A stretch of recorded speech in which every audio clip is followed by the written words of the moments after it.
This week on the Digital Coffee, what is going on with that Apple Facebook adpocalypse thing? Facebook are about to launch a new business page design, and Instagram stories are going to get prettier to view on the web. All that and more after this.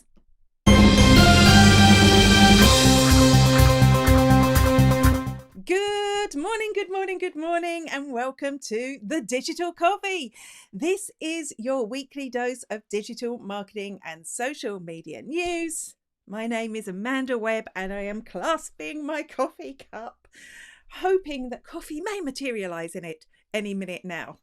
This is our first week back after the Christmas break. I hope you had a good one, and I may get everything wrong because as a result of that.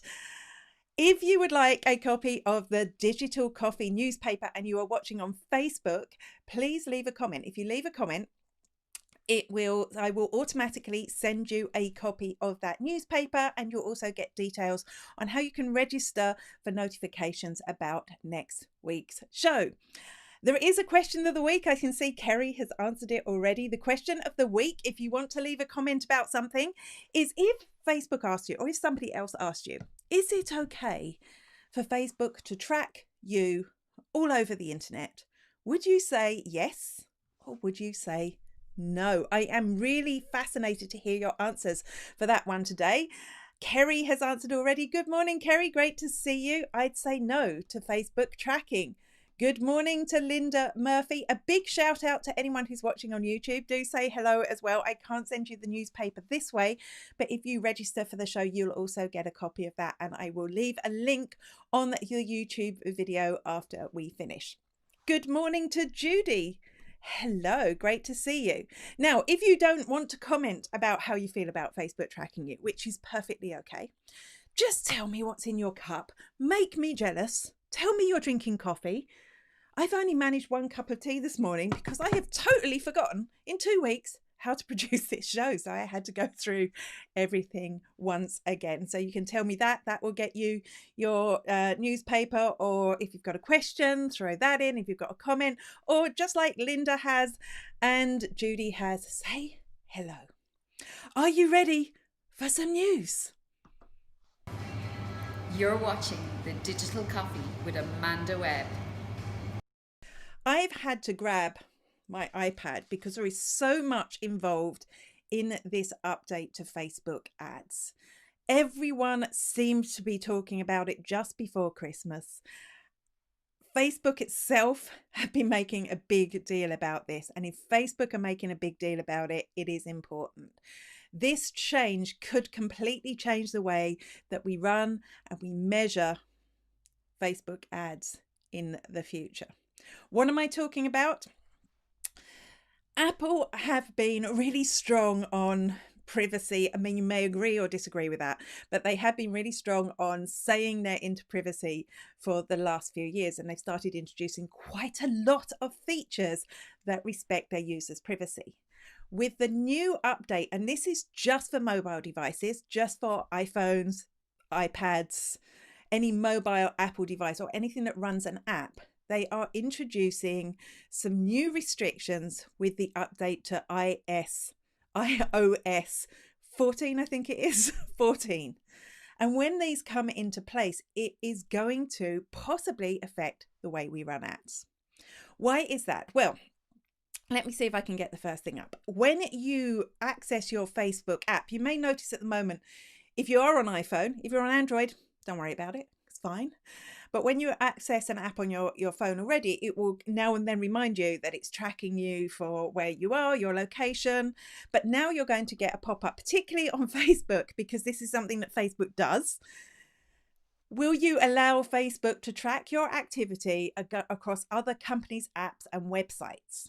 Because this is the way that Facebook ads work. Facebook will, once you've logged into Facebook, it will monitor your activity on websites, on apps, on the web. It monitors wherever you are, whether you're iPhone, Android, or the web at the moment. And this serves multiple purposes. Firstly, for us as businesses, we install the Facebook pixel on our website. And that means when someone visits our website, we know someone has visited our website and we can retarget them with ads on Facebook. We can build audiences of those people. We can build lookalike audiences of those people so that we can find similar people who might be interested in our website. We also use it to track conversions. So if somebody comes to our website and purchases, whether it's from a Facebook ad or not, Facebook keeps a record of that for us. And we can also see how effective our ads are then, because if somebody is converted as a result of coming to our website from Facebook, it knows and it will tell us about it. But that's not all it does. Facebook also looks at every website that you visit. It keeps a track of every website that you visit, and that helps them inform their cold audiences. So when you put in, I want people who are interested in cats, it knows you're interested in cats because you have visited multiple websites about cats.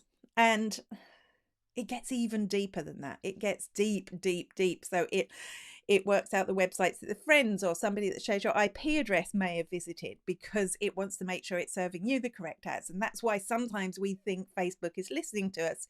In fact, it's just such a complex algorithm that tracks us across the web. It doesn't need to listen to us. It knows everything about us.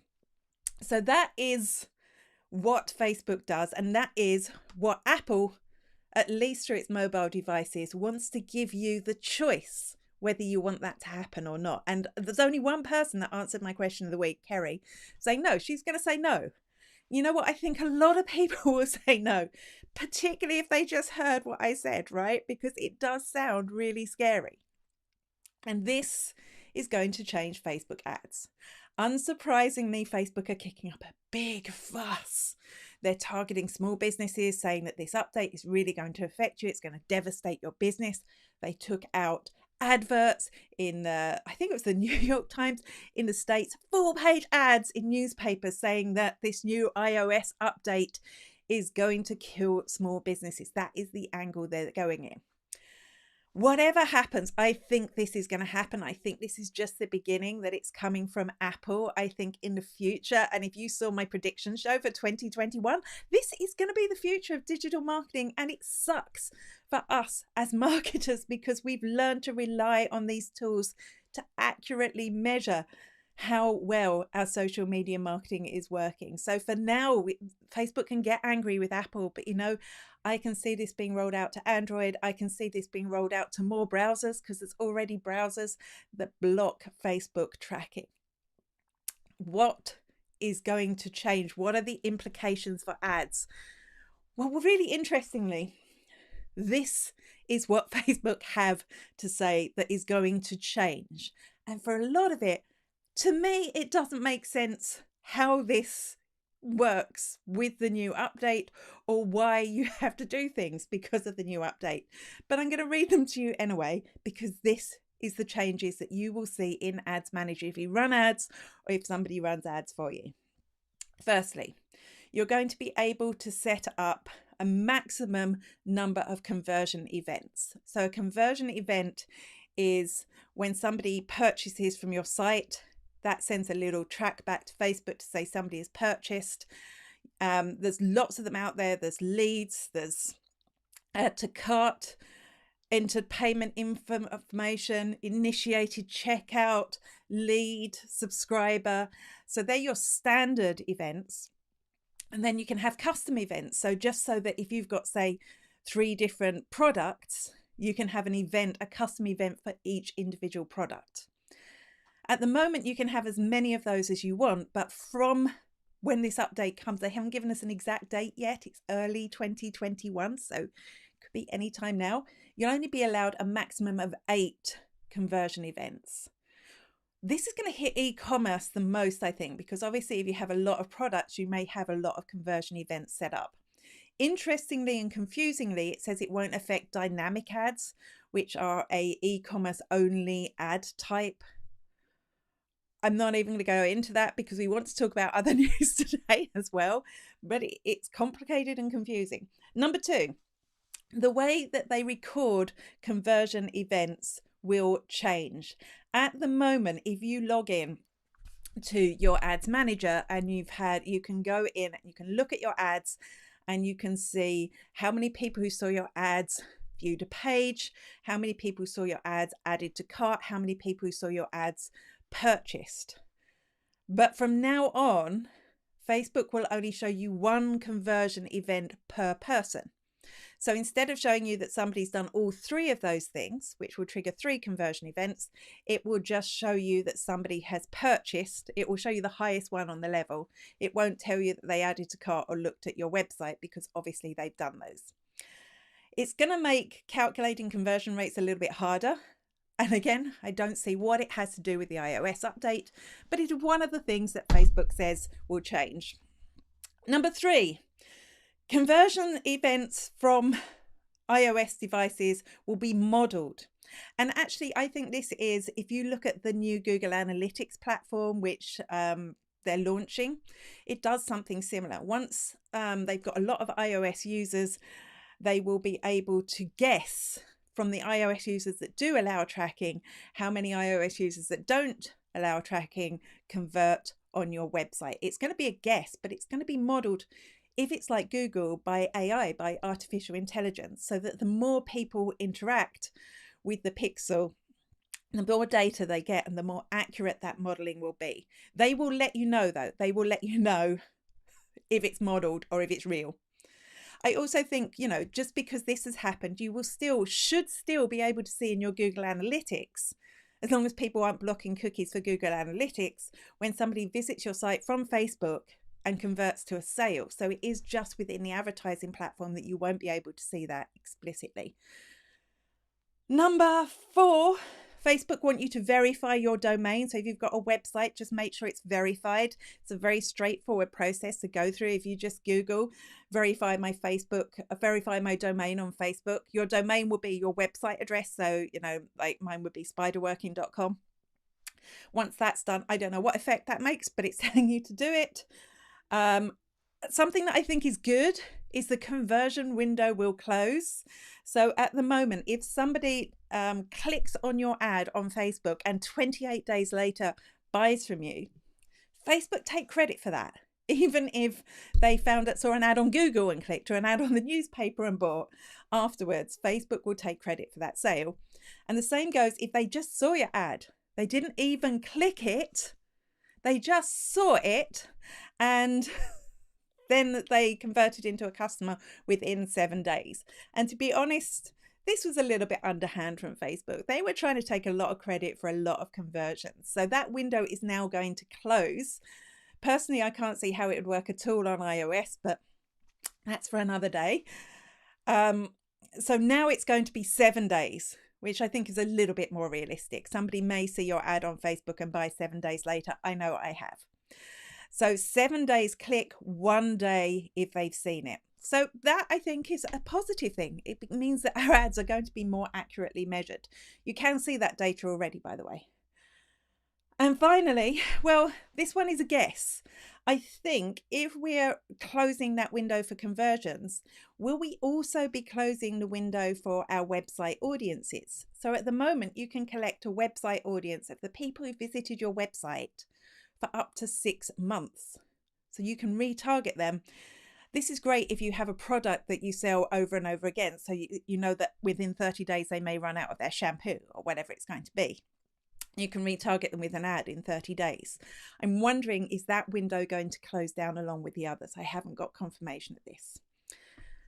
So a few things. We don't know how this iOS update is really going to affect the results of our ads. We can try and make a little bit of a guess. I'm imagining most people who get that notification are probably going to say, no, I don't want Facebook tracking me, because people are very concerned about their privacy on Facebook, particularly non-marketers, right? Non-marketers might go, no, I want to keep this. But I don't think just your regular punter is probably going to switch it off. But then you have to look at how many of your visitors, or how many of the people that you're targeting are actually iOS users. You could actually exclude them from your ads and only target people on Android and desktop, which would be interesting.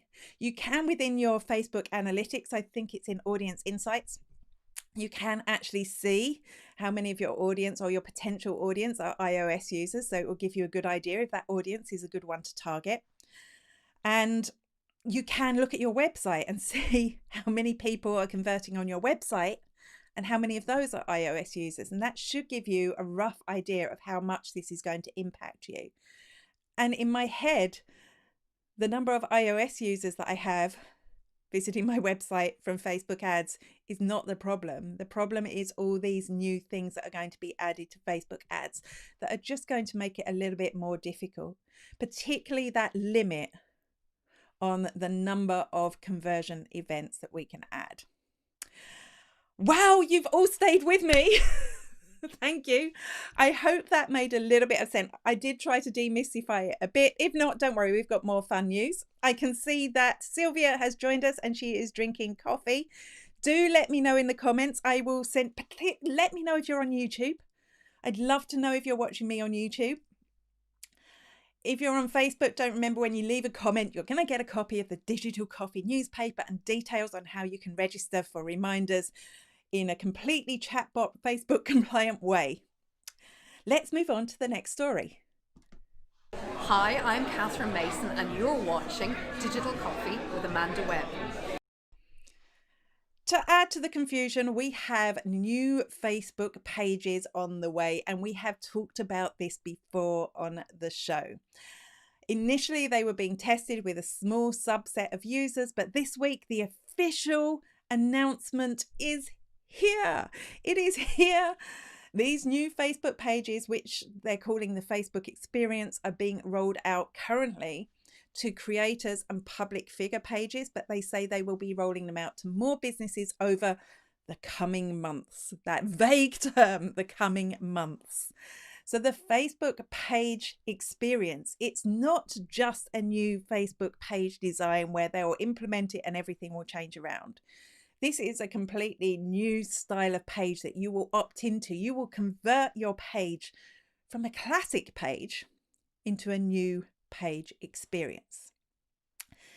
And actually, I may be hoping too much, because I hoped a lot about a lot of Facebook products, but it does look kind of cool. The thing we're talking about the most here, the most significant change, is there will be no more page likes. So nobody will be able to click the thumbs up button and like your page anymore. Page likes will become followers. So at the moment, you'll know on your Facebook page that you have two options. You have followers and you have likes, and that is confusing. And the difference is when someone clicks like on your page and they start seeing content from you, they can choose to unfollow all your posts. And if you go and look, you'll see that actually a number of people tend to do that on a regular basis. Sometimes this show triggers them to unfollow my posts. So that means that you could have 1,000 people liking your page and 999 of those had unfollowed your post. So you think you're broadcasting to 1,000 people. In fact, it's just one. Whereas followers are people who've actually signed up to follow your content. So that makes sense. Goodbye page likes. It is about time. The second thing is that actually it looks like it could be a better mobile experience. And goodness knows, Facebook pages are a disaster on mobile, aren't they? They are utterly rubbish. So this new layout will make you able to admin your page and do lots of things on your page in a more streamlined way. They're also changing the news feed. So you can have a news feed for your business page. You may not know this. If you follow other businesses, you can have a news feed that comes up with all the content from those pages, business pages that you follow, so you can engage with them. They're now making this a lot easier to access so that you'll be able to engage with those pages in a lot simpler way, which means more engagement. It gives you that opportunity to actually build relationships with other businesses that you have a synergy with or would share your audience. And finally, Murray Smith noticed this. She's not sure is it part of this change, but I suspect it is. you can now follow, once you've got the new business layout, you can now follow personal profile pages as a business. Now, don't worry if you are a personal profile and you go, I don't want a business following me. When they follow you, one, you have to have the option to be followed enabled. That's something you have to do. And secondly, they won't see all your content, only things that you post publicly. But this could be really valuable from a business point of view as a way to connect with influencers that don't have a public profile page, a way to engage with people, and maybe a way to engage with your top customers as well if they allow following. So I'm cautiously optimistic about this update. I can see Barbara is, because I was optimistic about Business Suite, I have to say, and it is, you're right, Barbara. It's an absolute nightmare. It is. It's like I'm missing loads of page notifications because I can't seem to do it from my mobile regular app, and Business Suite is awful. Good morning. Rob said he just managed to get through the snow. Gosh, where are you, Rob? I don't know where you are in the world. I'm guessing the UK because of your accent, but I could be completely wrong. And you're here in a big mug. In a big mug, right? Okay, very good. Okay, let's look at the rest of the news. I'm Ian Anderson-Gray and you're watching Digital Coffee with Amanda Webb. Facebook again, but this time it's about Facebook groups. And actually this is going to be really good. We talked about this before, but now it's finally being again rolled out to more users. Facebook groups are getting better moderation tools, including this thing called moderation alerts.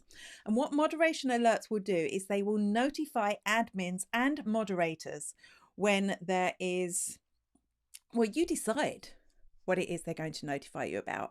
When there is a comment on a post, when somebody has reacted to a post or used a specific reaction on a post, so maybe that angry face, or when there have been a specific number of reactions on a post or a specific number of comments on a post, the admins and moderators will get notified, which means it will be a lot easier for you to handle conversations that could get out of hand if you miss them.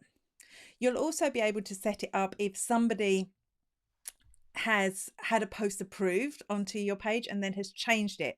So that could happen. You've approved a post from someone and then they change it into spam. You will get a notification about that as well.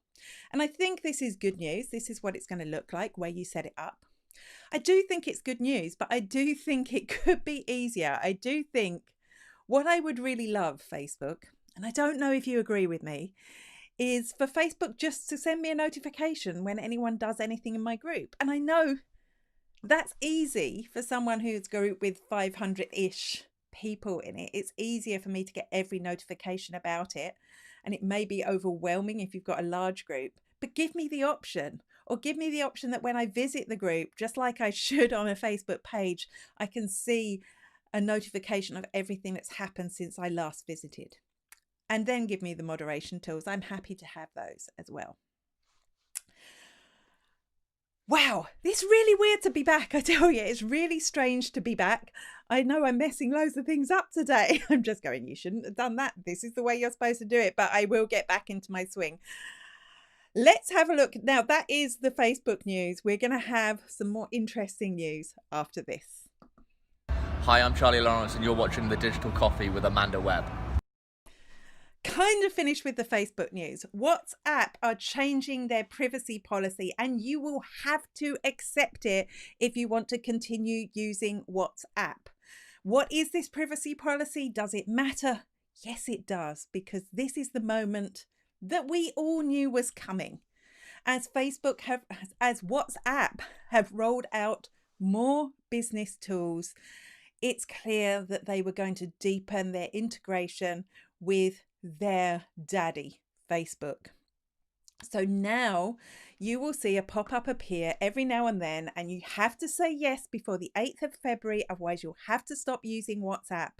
That tells you it's going to deepen that relationship with Facebook. At the top, it's giving you a headline statistics to make sure you know what you're signing up for. And actually, I wish more people would do this rather than giving you a 2,000 word policy for you to read. It would be a lot easier.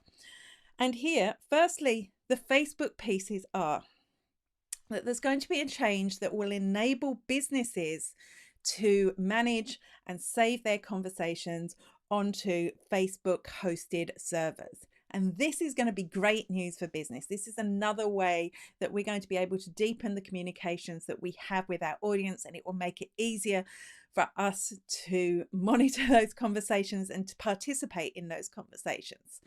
Great for business. I'm not sure how WhatsApp users are going to take that. And secondly, they're outlining how WhatsApp will partner with Facebook to offer integrations across the Facebook company products.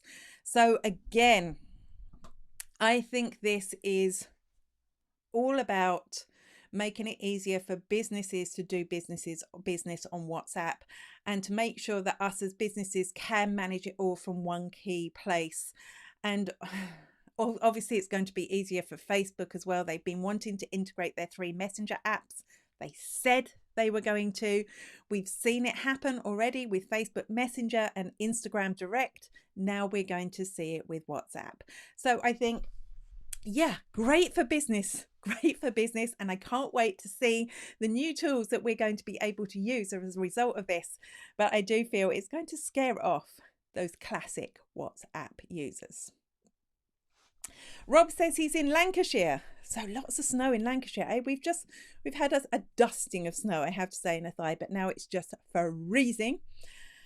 Group notification tools, it's going to make monitoring so much easier. Yes, and I think particularly on large groups. I know I'm kind of privileged. I've got a small group, which, you know, full of wonderful people, and I don't need to worry about big conversations. But I'm sure if you've got a group that's got thousands of people in, or a lot of posts that's hard to monitor, it will make a big difference.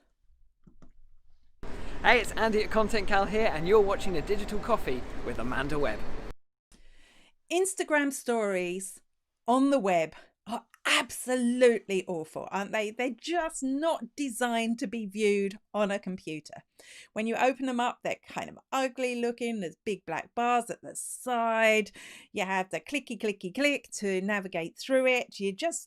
Basically, I just don't look at Instagram stories on the web because it's just not a great experience. But Instagram are changing this.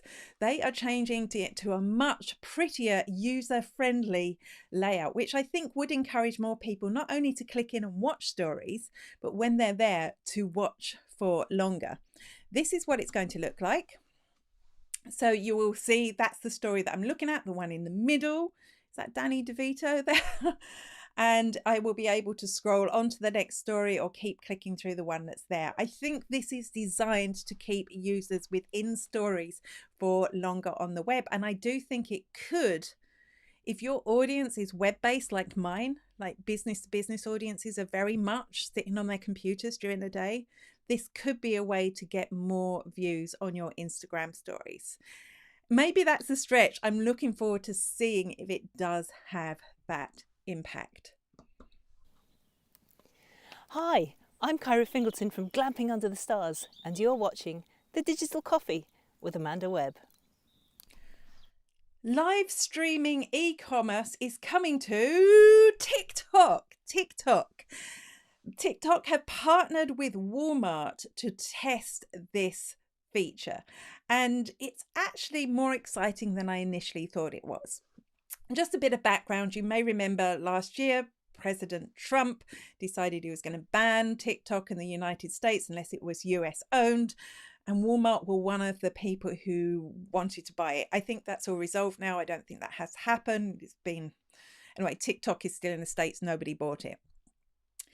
But it looks like that relationship with Walmart has sparked some thoughts in TikTok's mind. And TikTok, like every other social network, knows that e-commerce is the place to be right now because the pandemic has changed the way we shop possibly forever.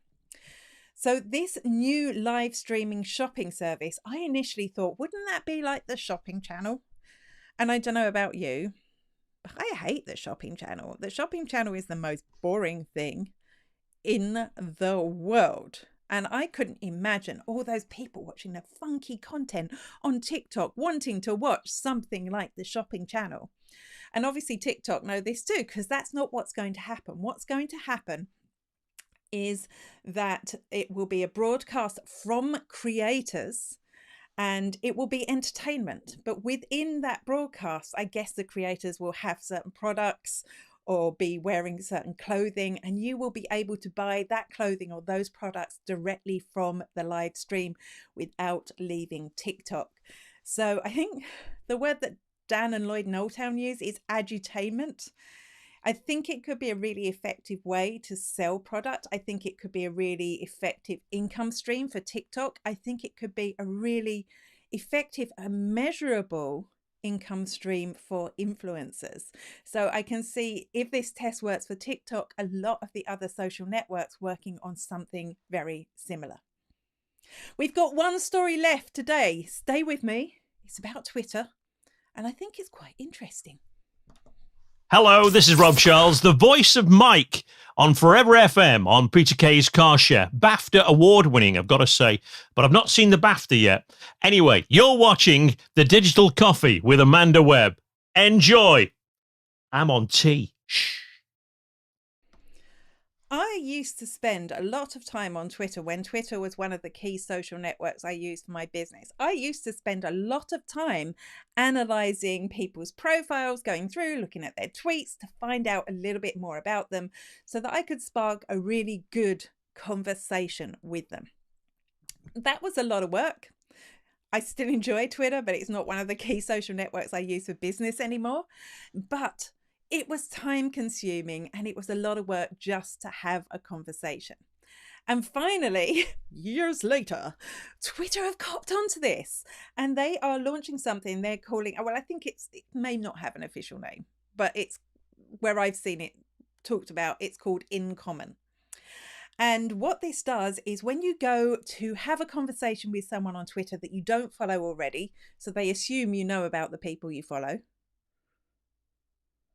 But when you go to have a conversation with somebody you don't follow already on Twitter, it will tell you what you have in common with them. At the moment, it looks like the topics that you have in common, but I'm wondering, is this going to expand to people you have in common or hashtags you have in common in the future?